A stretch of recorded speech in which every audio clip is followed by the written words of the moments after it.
question. Have you ever just had this totally normal day going on, and your spouse says something, or you say something, and that's just ruined the rest of the day? Right? Wake up in the morning, everything's good, and then one word, and that's it. It's just a fight. It's like, it's on, you know. Let's get ready to rumble. And it's our words. I mean, our words are so powerful. And so let's talk about that. Let's get some definitions and things like that on the power of our words. Proverbs 12:18, you see it in your books. It says, speaking recklessly is like the thrust of a sword, but the words of the wise bring healing. And that word recklessly, circle that. It's the same word as that you could translate thoughtless. So thoughtless words. And so point number one is that thoughtless words are equivalent to being stabbed. So these are the words that you say without thinking. And the result of that is compared to being stabbed by a sword. In other words, it's quick. Right? It's immediate. And so normal day, you wake up, you know what, today's going to be a great day. And then boom, sword goes in. Right? The second part of that is that wise words bring healing. And so there's no real quick fix to being stabbed, right? But the idea is wise words bring healing, and so there's more of a process in that. You know, most of the things, well, I shouldn't say that. So many of the things that I remember from my childhood were things my dad said to me. I mean, hurtful things, you know, or just dumb things. I remember he used to, whenever you would say, how did, you know, so-and-so die, he'd say, oh, they forgot to breathe. And so as a kid, I just kind of kept thinking, oh, God, please don't let me forget to breathe. And so I was trying to always consciously think about, I got to breathe, you know? And then I remember, and I'm going to date myself here, but I remember when Elvis died. Right? And I remember looking at the newsstand and seeing the king is dead, and then reading the caption below that said he had died of a drug overdose. So I went home and I told my dad, did you hear that Elvis died? He said, yeah. And I said, did you hear how he died? Because in my mind, Elvis was the first person who ever died that didn't forget to breathe. And he said, yeah, I heard he forgot to breathe, my dad said. And I said, no, he didn't. It was a drug overdose. He said, yeah, he took so many drugs, he forgot to breathe.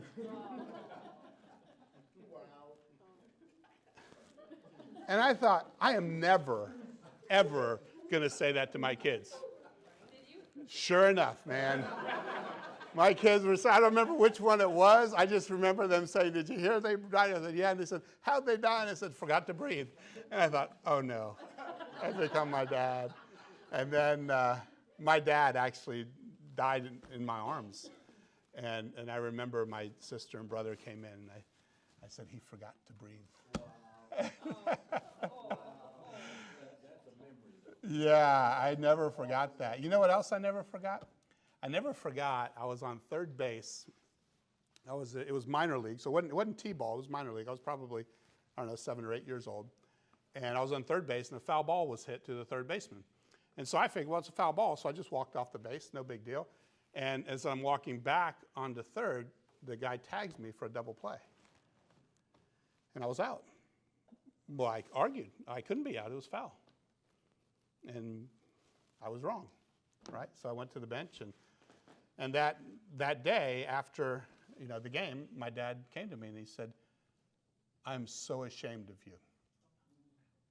Walk home. He said, you're an embarrassment to me. So I walked out. I was probably 8 years old. Never forgot that. And now I think, oh, what are my kids going to remember that I said? Like my kids were standing up here talking, would they say, oh, Dad, my dad said. They may. I don't know. Kids are in their 50s, and someday you will know. Yeah, oh, I know. Do you ever listen to your kids talk to each other or talk to somebody else and realize they're saying the exact same thing you say, the exact same way you say it? Like, where did they get that at? They forgot to breathe. right? They got it from us. And so the mouth, the tongue is so powerful, right? In fact, James says that it can affect destinies. Burning words, he says, determine the course of our lives. Those harsh words determine the direction that our lives are going. They determine the direction our marriages are going. If you listen to your kids, the words they say determine the direction that your kids' lives are going. So look what James says in James 3. He says, so also the tongue is a small part of the body, and yet it boasts of great things. Behold, how great a forest is set aflame by such a small fire. And the tongue is a fire, the very world of iniquity. The tongue is set among our members as that which defiles the entire body and sets on fire the course of our life and is set on fire by hell. That's why I say, so you can have a normal morning and then one word just sets the course for the rest of the day. And then if that's not resolved, then that course keeps going in that direction, right? And so I love this little saying here. A fire destroys houses, and our words can destroy homes. And there have been more homes destroyed by words than houses destroyed by fire. And so what do? Number 4, edifying or building words bring grace. Now, we've taught a little bit of this in some of our studies in here. In biblical counseling, we use a term, we call it remove and replace, or put off and put on. And so the idea is in James he says, submit to God, resist the devil, and he'll flee.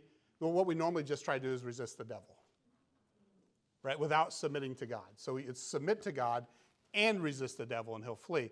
And so when you read Ephesians 4 and Colossians 3, there's this idea of there's certain things that you put off and certain things you put on. But it's not just that kind of like plain system. It's more, if you wrote it down, you'd say, put off, renew your mind, and then put on. Right? In between the put off and put on is renew your mind. And so we need to put off those kinds of words that destroys homes. We need to renew our minds so that we'll put on words that build up and encourage. Are there any occupational therapists in here? Has anybody ever worked with an occupational therapist? Like ever done any? So yeah, a few of you, right? They are so encouraging. I mean, any little thing they do, any small achievement that you do, constantly encouraging, constantly building up. I remember my dad had a stroke, and his assignment was to pick up a penny off of the table and put it into a little cylinder. Like, we would do that without a big problem, right? But if you've had a stroke and you kind of lose some of those motor skills, and so he's trying to get this penny up, and he's just pulling it, and the thumb doesn't work right. And as soon as he was able to pinch that penny between his finger and his thumb, oh, everybody's like, yeah, Ben, good job, Ben, you did so wonderful. They're just like scrambling, like, we picked up a penny. But that's the idea. Like, we want to use those kinds of words that build up and encourage people. And then we need to put off words. You know, and so you might, in the occupational therapy world, they may say something like, not the occupational therapist, but your idea is my body was never going to be able to do the same things it did before. Right? Rather than, hey, great job picking up that penny.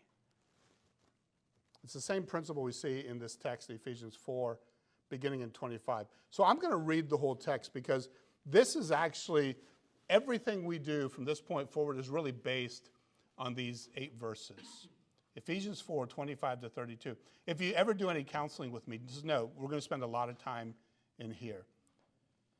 Verse 25, he says, therefore, laying aside falsehood, speak truth, each one of you, with his neighbor, for we are members of one another. Be angry, and yet do not sin. Do not let the sun go down on your anger, and do not give the devil an opportunity.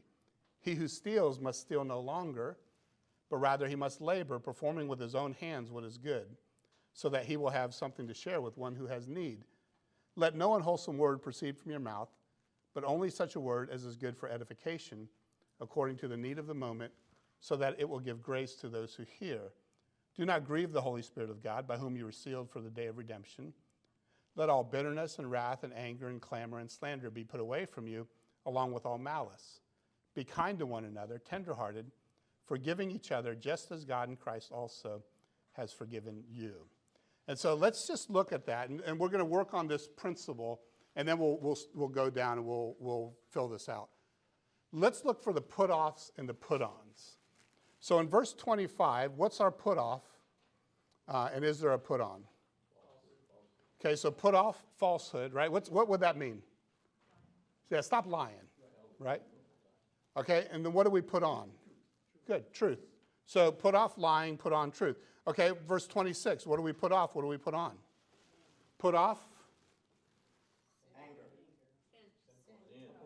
Yeah, we actually put on anger.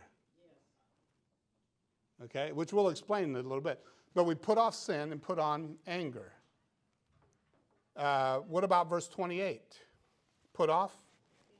Stealing. Good. What do we put on? Yeah, hard work, right? Labor. Okay, verse 29, what do we put off? Cursing. Unwholesome words. Yeah, not just cursing, not limited to cursing, but The way you speak to someone. you're an embarrassment to me, right? Thanks. So what do we put on there? Good. Edification, words that build, right? Good. What about 31? What do we put off? Good. And? Malice. Okay, what do we put on in verse 32? Yeah. So when you think about this, now this is really profound, because what ends up happening is we are so quick to blame somebody else, aren't we? This doesn't say let the bitterness and wrath and anger and stuff end once they start acting right. Right? It's actually like, let it all be gone from you. Right? You go, you don't know what I've been through. And so let's talk about 4 rules of good communication. And again, sorry about the weird PowerPoint there. 4 rules of good communication. Number 1 is be honest. Be honest. You know, our tendency is to lie when it comes down to when we realize we're wrong or we've been wronged, is we tend to lie. We want to protect ourselves. It was kind of Sunday's sermon for those that go to CBC, right? It was kind of the idea of, well, we do that to protect ourselves. And so it's fear of man, right? The desire to be approved by others, right? More than the desire to be approved by God. And so be honest. Why is lying sin? Have you ever thought about that? Like, why is lying sin? Because it's falsehood. But why would that be wrong? It's just going to cause chaos. You're never going to have resolution. You're never going to be able to work on anything if there's no truth in between anything. There's just chaos. Not always. Lying can be an ever-present help in time of need. I think maybe not up front it won't be chaos, but at the end you're gonna, even if it's not outward chaos, you're still gonna feel chaos inside because nothing's ever gonna be resolved. True. Okay. Because God is truth. You can't lie. That's it. Yeah. Perfect. Yeah. Thank you, Tammy. Yeah, because God is truth. Lying is wrong because God is truth. It goes against the nature and the character of God. So lying can be a self-protective mode. And if you go, well, surely God would want me happy, right? And this would make me happy, so I'm going to lie. Well, lying is wrong because God is truth, right? So why is murder wrong? Because God is God of life. Good. You could really take that and go a long way with it, right? Why is stealing wrong? God is generous, right? So it goes against the very nature and the character of God. That's what makes it wrong.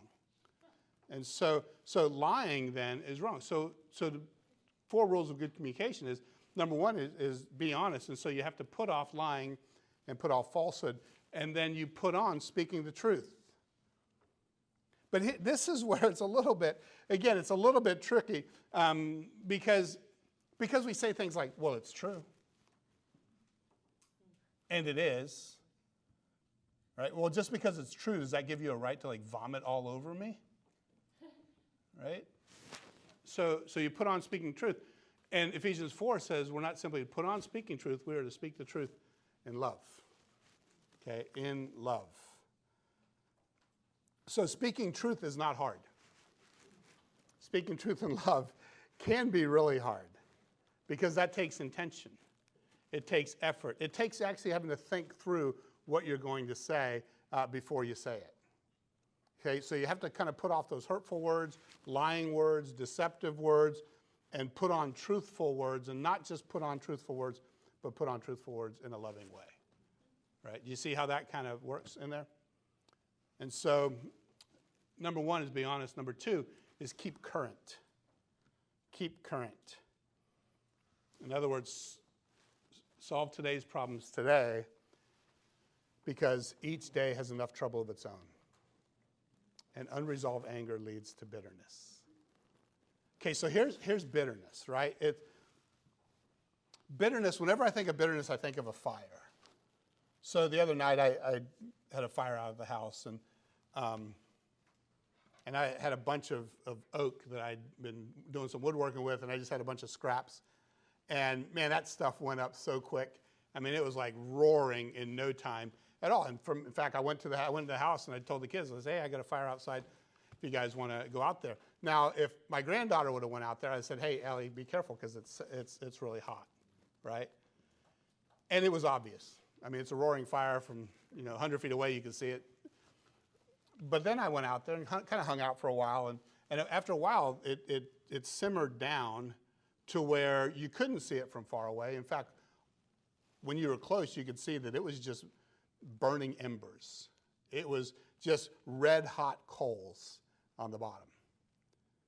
It was hotter then than it was when it was a roaring fire. What would I have had to do to get the fire stoked back up again? What could I have done to get the fire going? Add more fuel. Good. What else? Shake it up. Yeah, just start hitting it. Good. What else could I have done? Yeah, gasoline, more fuel. What else? No. Oxygen. Yeah, just start fanning that flame, right? Listen, that's bitterness.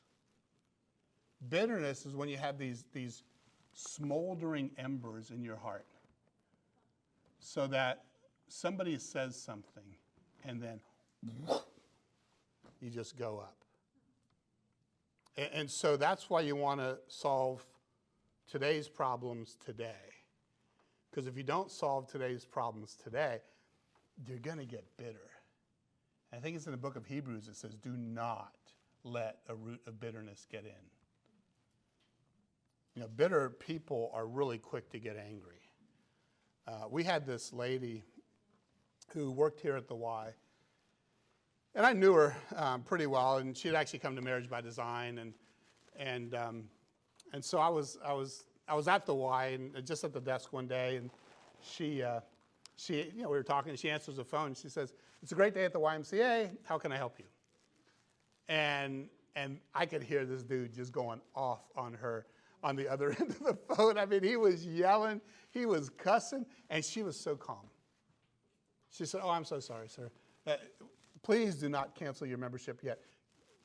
Come in, talk to me, at least let me work through the problems." I don't know what the problems were, but at least she was just kind and kind and kind and kind. Finally, you could hear it, just his voice simmer down, and he was good. And so he agreed, okay, I'll come in. Hangs up the phone, and we're talking. 2 minutes later, "It's a great day at the YMCA. How can I help you?" "Didn't I tell you don't call me on this phone? Don't call me when I'm at work. I'm busy." Hangs up the phone. Who was that? My husband. I was like, "What's wrong?" He is not supposed to call me at work. He said something about getting off early. He was going to make dinner. I don't know. And then she said, "He makes me so mad." What? That's bitterness. Right? That's bitterness. It's coming in and saying, hey, honey, how was your day? Do you not think I do anything around here? No, I was just asking you how your day was. No, but it was the way you asked it. It's bitterness. And what's it say? Let it be removed from you. And so some couples just never talk through problems. And they just figure, well, if you don't have anything nice to say, don't say anything at all. And so what they do is they clam up. And clamming up gives the devil a foothold. That's what Ephesians 4 says, right? When you clam up, it gives the devil a foothold. In fact, I would say when people quit talking, the devil has won. My dad and I, man, I got dad stories tonight. My dad and I had stolen some money from him. I think I was probably 14 or 15. And I did it over probably about a year. He had this little piggy bank, and every time he'd get paid, he would go and he'd get silver dollars, and he'd put them in this piggy bank that he made, which, he put a lock on it, but I got that, you know. So I would go in there, and I would take out a few of these silver dollars. Not just, dollar coins. I don't know if they're silver or not. But, and I just, whenever I needed money, that's what I would do. I'd just pull them out. And so at some point, he goes in there to see, thinking, okay, it's probably full. Well, it wasn't full. There was about that much in there because I'd been stealing from him. And so he told my mom, he was so mad. He said, I'm going to call the police. Like, my son's a thief. And my mom, she's crying, you can't call the police. And he said, well, then I'm going to beat it out of him. And he beat me. Fist beat me. Now, my dad's a little dude, so I was 14. It didn't hurt, except your dad's punching you. You know what I mean? And then he, belt, everything. I had whelps all over me and stuff like that. And I never stole anything after that, I will say that. But the worst part of it, he didn't talk to me for 2 years after that. Literally 2 years. We lived in the same house. He did not speak a word to me for 2 years. But I didn't speak to him either, so it wasn't like mutual. We were mutually hateful of each other. And I remember I came home from Duke University. I was a pole vaulter. And this is 2 years later, so I'd finished 16th in the nation. And I thought, you know what, my dad's going to be proud of me now. So I went home and had my junior Olympic jersey on and everything else. And I said, Dad, I finished 16th in the nation. I had not talked to him in 2 years. He hadn't talked to me either. Dad, I finished 16th in the nation. He picked up the remote and he goes, I don't give a damn. Oh. So I got 2 years of no talking. And then the one thing he says. Oh. And so you quit talking and the devil wins. Right? But all anger is not bad, right? We talked about anger, like putting on anger. And so Jesus was never angry when he was attacked. He was only angry with sin. He was only angry when the rights of others were violated. When do we typically get angry? When we don't get our way. When our rights are violated. And so anger, I like to put it this way, anger is a God-given emotion intended to help solve problems quickly and biblically. So all anger isn't bad. It's what you do with it that determines whether it's bad or not. And I would just say clamming up does not help. And I'm good at it. Like, I did it for 2 years with my dad. I can do it 2 years with you guys too. I can easily go that to be my default mode, right?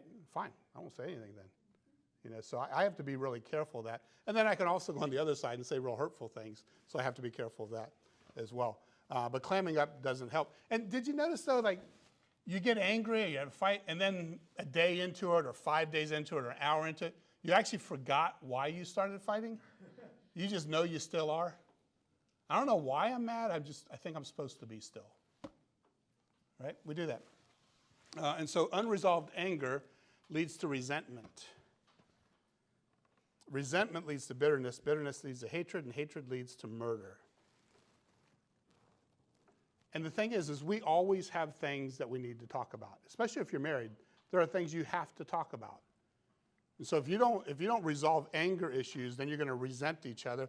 And the more you resent each other, then you're going to get bitter towards one another. And you're bitter towards one another, you're going to hate each other. And what did Jesus say about hate? If you have hatred towards somebody, then you've murdered them in your heart. But we have to talk about things. And so what do we do when we have those tricky or sticky things in there? So I'm just teach you as well as I can in here, is attack the problem, not the person. Okay, attack the problem, not the person. So if you guys have, say, financial problems, then you know what? You need to talk about finances. But it's not best to approach finances by saying, you're so lazy, you won't wake up 5 minutes early just to make lunch, and that's why you spend $10 a day to go get lunch every day at work, right? Stop wasting our money. Well, that's attacking the person, not the problem. And so Ephesians 4:29, it says, let no unwholesome word come out of your mouth or proceed from your mouth, but only such a word as is good for edification according to the need of the moment, so that it may give grace to those who hear. So again, remember that saying we have. If you don't have anything nice to say, how do you finish that? Don't say anything at all. And that's not biblical. Right? That's not biblical. That's not right. That's not going to help anything. All that does is it gets you clamming up. It gets you to where we and my dad were. Where we had 2 years where we just literally hated each other. So instead of saying, if you don't have anything nice to say, don't say anything at all, you should say, if you don't have anything nice to say, find something nice to say and say that. Oh, I like that. Right? I mean, if you don't have anything nice to say, find something nice to say and say it. Remember that word unwholesome here? It means rotten or unfit for use. So let no rotten or unfit for use word come out of your mouth. And according to 529, here's the idea. If you could put this in your mind, and I don't know, write this in your notes or something. At the end of those sticky conversations, this is what your goal should be. My spouse, my parent, my child, at the end of this difficult conversation, they should feel like they've been built up and extended grace. Let no unwholesome word come out of your mouth, right? No word that's rotten, unfit for use. Let no unwholesome word come out of your mouth, but only such a word as is good for edification, which means to build up, according to the need of the moment, so that it will give grace to those who hear. Does that make sense? So you can use your words to build up and encourage. Like that's the purpose for our tongues. Give grace and build up our spouse, even in those sticky situations.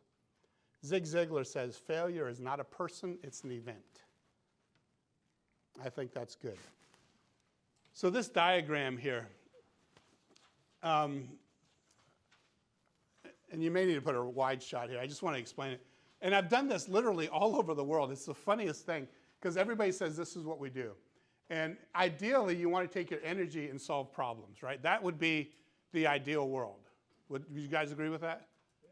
Like as husband, wife, as whatever, we want to take our energy and we want to solve problems. But we don't typically do that. Instead, we take our energy and we clam up or we blow up. Now, the clam up person is saying, you say, what's wrong? Nothing. I know something's wrong. What's wrong? Nothing. I'm fine. The only thing that's wrong is you keep asking me what's wrong. Right? They just clam up. The blow-up person, I mean, they yell and scream and throw things and slam doors and kick walls, right? But here's what happens, is you go to clam up and they say, what's wrong? Nothing. I'm fine. No, I know something's wrong. Okay, you want to know what's wrong? I'll tell you what's wrong. And then they go from here and they start blowing up, right? And then they say, conversation over. And they go back here. Well, this guy says, oh, no, conversation is not over. And he goes here. And so you go from blow up to clam up to blow up to clam up to blow up to clam up. Here's the problem. When blowing up's not happening and when clamming up's not happening, we actually think everything's okay. But it's not okay. because we've never actually taken our energy and solved problems. I've done this in Africa, in China, in Europe, and everybody says, how did you know that's how we fight? Because everybody fights the same way, right? We either blow up or we clam up or we do both. But that's the typical argument. That's when we attack the problem. When we don't do that, when we're actually taking our energy and solving problems, we attack the problem and not the person. Okay, so how do we do that? Well, to attack the problem and not the person means this: we're not to just be right. Right? We're not to just be right. Nor we're not to just tell the truth. Speak the truth in what? Love. Good. Okay? We're not to just win an argument. I'm a good arguer. I am. And I love it. I do. I really love arguing, especially when I know what I'm talking about. You know, I was a debate team guy and all that stuff. I probably would enjoy like being a politician or something. I just, and I don't even have to be right to be able to win an argument. But I'm just good at it. And so if you're good at arguing, what happens is you win battles, but you lose wars. You understand the difference? Like the battles are little things. If you're good at that, then you'll win those because you're good at arguing, not even necessarily because you're right. But you lose the war, you lose the relationship if you keep doing that. And so Ephesians 4 says we're called to a higher calling, and that's to build others up. Okay, that's to build others up. The truth is this: we hide behind things like I was right, or it's the truth. You know what else, the other excuse we use? I was frustrated. Listen, I'm just frustrated. So? Or, how about this one? I had a bad day. Listen, somebody having a bad day is no reason that they can throw up all their problems all over you. Or they say, that's not what I meant. Now, let me tell you, this one here, nobody likes, including me. Luke 6:45, it says, the good man out of the good treasure of his heart brings forth what is good, and the evil man out of the evil treasure brings forth what is evil, for his mouth speaks from that which fills his heart. In other words, evil words come from evil hearts. We can no longer ever say, you make me so mad.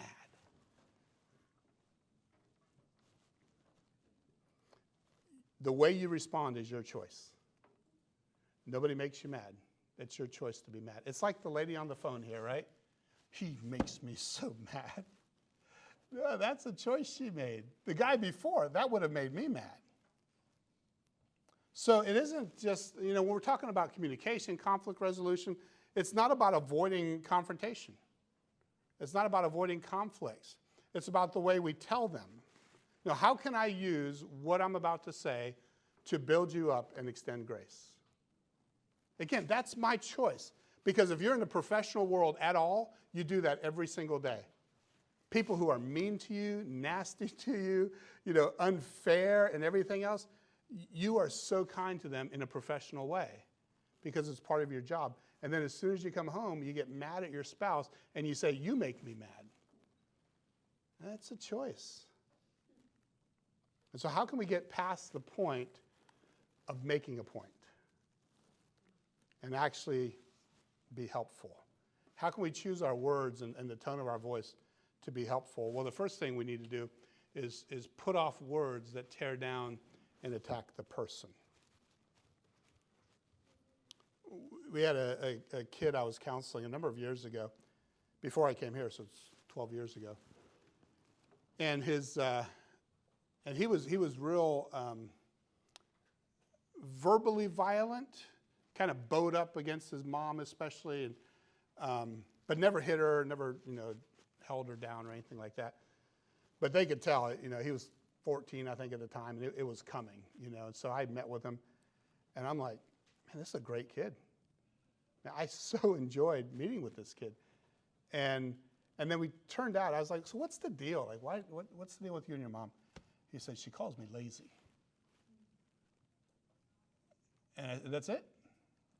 He said, yeah. And I'm thinking, well, there's worse things you can be called than lazy. But for him, that was just his thing. If you call me lazy, And so what's your schedule? And I met with the mom and dad and, tell me about what he does. Why is he lazy and stuff? And I finally concluded he's not lazy. He just doesn't want to do what you want him to do. Right? He wants to play video games. He wants to go out and hang out with his friends. Like, he's not lazy, but they want him to mow the grass, and they want him to take out the trash, and they want him to do all these things. He just wouldn't want to do those things. And so I told his mom, don't use those kinds of words.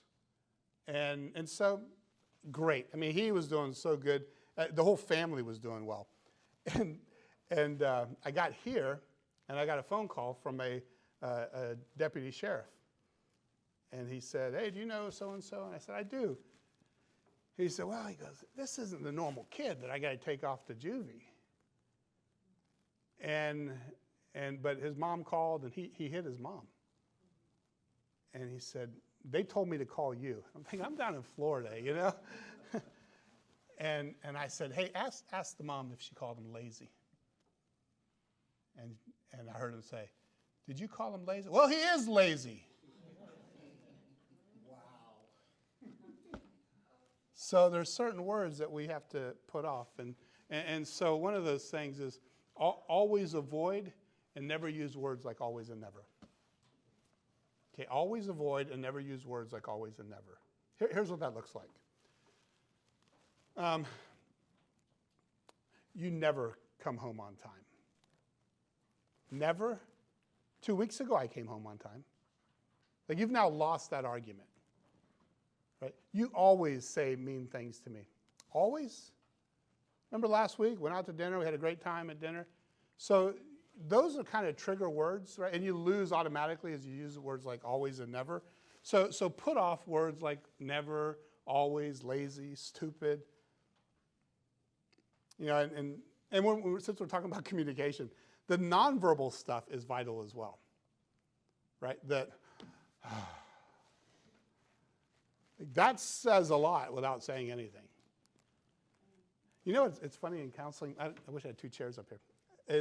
Is in my office, I've got two chairs sitting at my desk, and I got two chairs. And the couple will come in, and if they're doing really well, they take the chairs, and they don't even know it, but they take the chairs and they move them right close together.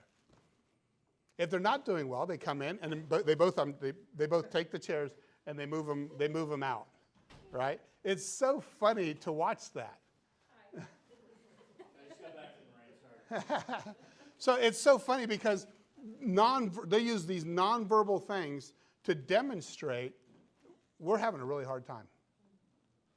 As soon as they come in, and it's hilarious. So I always just look for those kind of things, and I write in my notes, move the chairs aside, move the chairs apart, or move the chairs forward in there.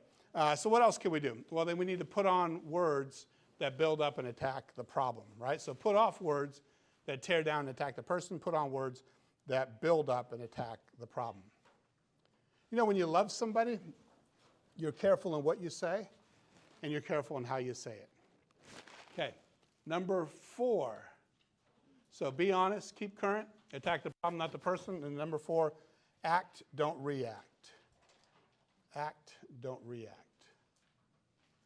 So what's the difference? Well, if you're in a right relationship with God, it's going to be seen in your actions and your reactions. And so we want to put off communication that's a reaction. Okay, did you guys get all that? So put off communication that's a reaction. So that'd be Ephesians 4:31. Let all bitterness and wrath and anger and clamor and slander be put away from you, along with all malice.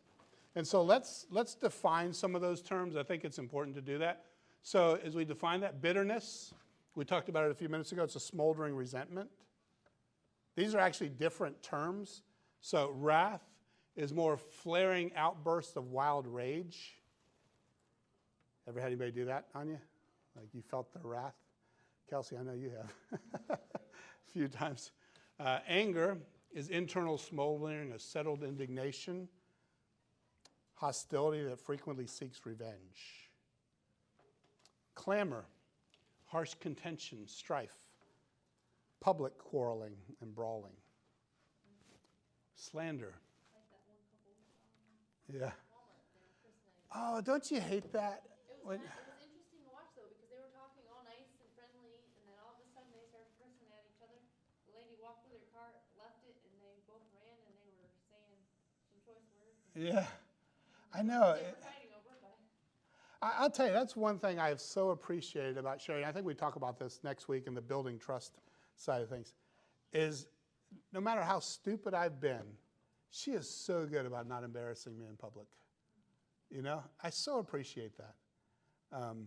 Yeah, so I don't get the public stuff. Slander is speech that injures. Ongoing defamation of another person that rises. Where does it start from? A bitter heart. And the last one, malice, is the desire to harm others or see them suffer. Yeah. And these are the things that we put off, right? And by the way, we all have these things. And so we want to put off those things, put off communication that's a reaction, and we want to put on a communication that acts correctly or properly. So let's look at some definitions. Kindness is to be benevolent or helpful. Okay, kindness to be benevolent or helpful. To be tender-hearted is to be compassionate and sympathetic. And then forgiving is giving up your right to revenge or to hold a grudge. And we go back to that. That was that first week, remember? We talked about that. And we're going to deal with it again next week as we deal with building and maintaining trust. Can you just imagine for a second, like how different your disagreements would look like if both of your goals in the disagreement was, by the time we're done, I want my husband or my wife to feel edified, to feel built up, and to feel like they've been extended grace.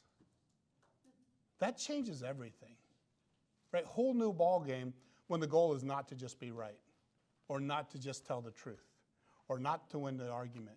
When the goal is, by the time we're done, I want this person to feel like they've been built up, and I want this person to feel like they've been shown grace, which is a huge surgery of the heart, right?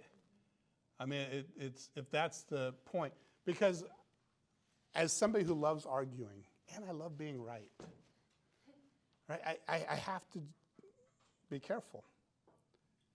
I mean, imagine if we didn't have the bitterness and the anger and the wrath and the clamor and the slander and the malice. And it doesn't mean we sweep everything under the rug, right? We deal with it. And we deal with it like we actually love each other. And so conflicts only occur when each person reacts. It takes two to argue. you can't argue with yourself. It's hard to argue with yourself and win especially. And so, I don't remember who said it, but I like the quote, communicate like two lovers, not two lawyers.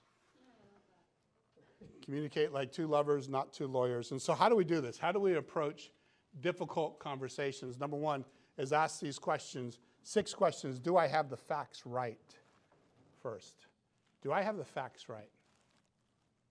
Proverbs 18:13 says, he who gives an answer before he hears, it is folly and shame to him. In other words, you're a fool if you don't get the facts right. So make sure you have the facts right.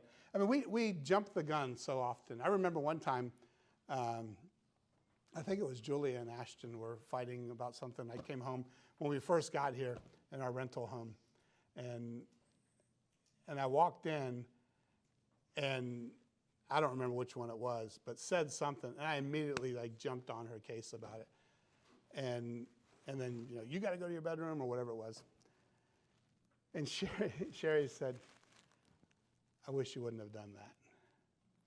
I'm like, did you see what she said? She said, all day long she's been taking it from the other sister. That's the first time that she's reacted.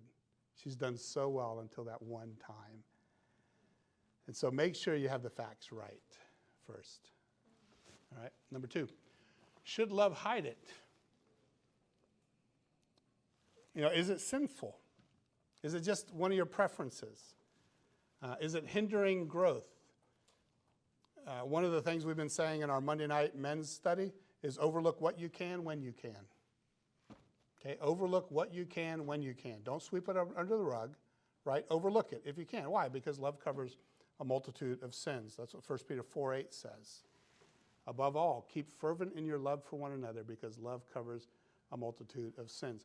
And so you don't have to shoot everything that moves, right? You ever seen those little, at the fair or carnival or whatever, they got the little ducks floating by and it's like, ting, ting, ting. Sometimes we do that with our spouses. Every little thing, we pick on every little thing. Like, let some of these ducks go. A few years ago, we were reading a book, our men's group. We have a great men's group, by the way. If you're not coming to that, you really should come. We went through a book called The Exemplary Husband as a men's group. Stuart Scott wrote it. And my big takeaway from that, it's like 40 chapters or something. But my big takeaway was, he said, if it's not a sin issue or a wisdom issue, give preference to your wife. And he went from Romans where it says, give preference to one another in brotherly kindness. He says, so if it's not a sin issue, not a wisdom issue, give preference to your wife. And so I remember we were going through that, and I was really, that was my thing, is I want to give preference to my wife. I don't want to argue over stuff that's not sin issues. I don't want to confront those things. If it's not a sin issue, not a wisdom issue, just give preference to your wife. So we moved into this house, and there was a spot for the TV over here, or we could put the TV on that wall over there. Well, if we put it on this wall, we had this line of windows that I know this is just going to be glaring on the TV. It's going to be so hard to see the TV. And so that wall would have been better. But it was such a long, skinny room, that wall was not actually good because you had to sit facing this way to look at the TV that way, right? But there wouldn't have been glare. And so I remember how Sherry really wanted it on this wall, and I wanted it on that wall. And I kept hearing Stuart Scott say, it's not a sin issue, not a wisdom issue, give preference to your wife. And so I was just really kind. I said, that's okay, we'll put it up there, put the holes in, mounted it up there. And I was so proud of myself, In fact, I just kind of kept doing those kinds of things, like give preference to your wife, because you're moving, you got all kinds of stuff, And at one point, I don't remember what the issue was, but I wanted her to give a little preference to me, And I told her, I said, for all these months I've been telling you, but just giving you preference. Every once in a while, I just like a little bit of preference too. And I thought, I just ruined the whole thing, It's not a sin issue, and it's not a wisdom issue. Give preference to one another in brotherly kindness. Because the things we normally argue about are not sin issues, and they're not wisdom issues. They're just stupid things. And we do these little stupid things, and these stupid things build up, and then you get bitterness, right? And then you get resentment and hatred and murder when that happens. So make sure that if you can hide it, hide it. Number 3, is my timing right? And let me just say this. Nobody wants to walk in the house after a long day of work and get bombarded with bills, questions, bad kids. If it can wait, let it wait until there's a better time. And I love what Sherry does. She started this a number of years ago.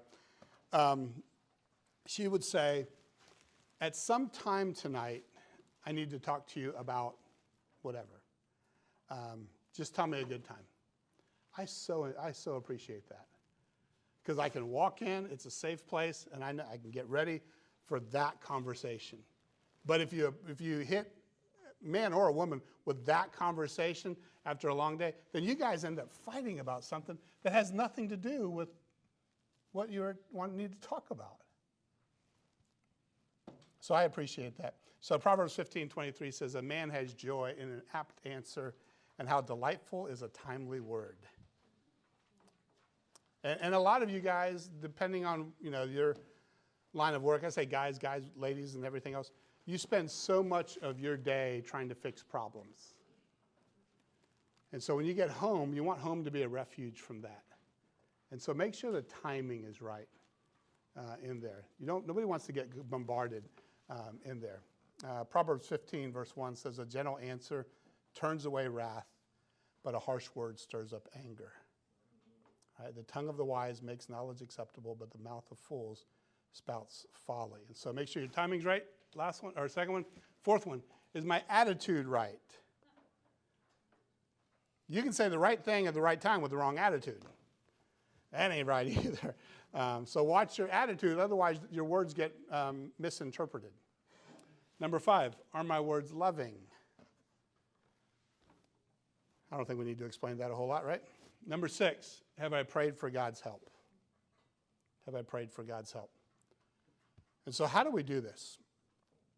How to communicate and resolve conflicts. I like what Chip Ingram says. He says the ABCDE of good communication. And the first one here is ask advice. Ask advice. One of the best ways to honor your spouse is to ask for their advice. Do you think they have an opinion? Oh yeah, they've got one. But when you ask for their advice, you're actually saying, I value you. Like, I care about what you think. You're telling them, I want you to give input into my life when you do that. One of the things that I sought to do with my dad in his latter years, and I cared for him really between my sister and I for the most part for the last about 3.5, 4 years of his life. And I would always just want to ask his advice. You know, Dad, what do you think about this, with one of the kids or whatever? And it was so shocking to him. He'd go, well, I don't know, whatever you think is good. Because I never went to him for advice. It's a really good way, I know, for your spouse, is ask for their advice. The second one here is brag publicly. Brag publicly. And it builds them up. Close friend of mine, Ben Marciano, he loves to be bragged about publicly. He does. That's just his thing. I hate it. I do. I don't like it. It seems weird. It's awkward for me. But my wife knows that, and then Danielle knows that for Ben. So it works out perfectly in that way. The next one, C, is compliment often. I have never, ever done any marriage counseling where I said, what's the problem? And one spouse says, he just compliments me too much. Never, ever have I had that problem. And so when I compliment, it actually builds you up. And it's the purpose that I was given for my mouth.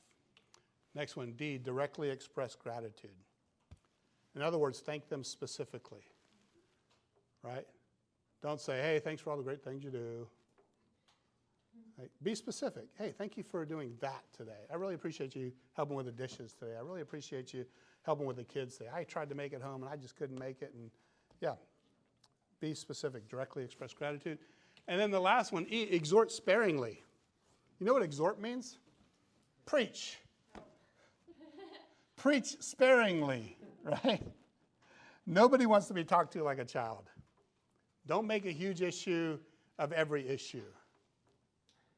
A good question to ask yourself is what I'm about to say more about me or more about him or her? And if it's about you, keep your mouth shut. If it's about her or him, then use it as an opportunity to build up and extend grace. If the goal of your conversation is, man, by the time we're done, I want to make them feel as awful as possible, then there is great value to belittling and berating and yelling, right? But instead, you should build up and extend grace. My friend Scott Qualls used to always say, and I've heard this in other places, but it's better to be thought of as a fool than to open your mouth and remove all doubt. Be careful what you say. Your tongue can determine the course of your life, the direction of your life by your tongue. All right, and I finished early. So let me pray and we'll get time for questions, communication. Father, thank you so much for our time tonight. Thank you for those that have come. And wow, what an important topic this is. And I know even for our own household, this is something that we need to work on better as well. And I'm sure I'm speaking for all the households in here. And so, Father, I know that you have communicated with us through your Son, that he is the Word become flesh. He dwells among us. And so, Father, I thank you that the answer is clear, and that is I need to first check my heart so that my tongue will speak the words that are on my heart. So help me to see those words as they come out, that they would help me to understand better my own heart, how I might be able to forgive others and change my life in that. And so thank you for this time that you've given us today. We pray in Christ's name. Amen.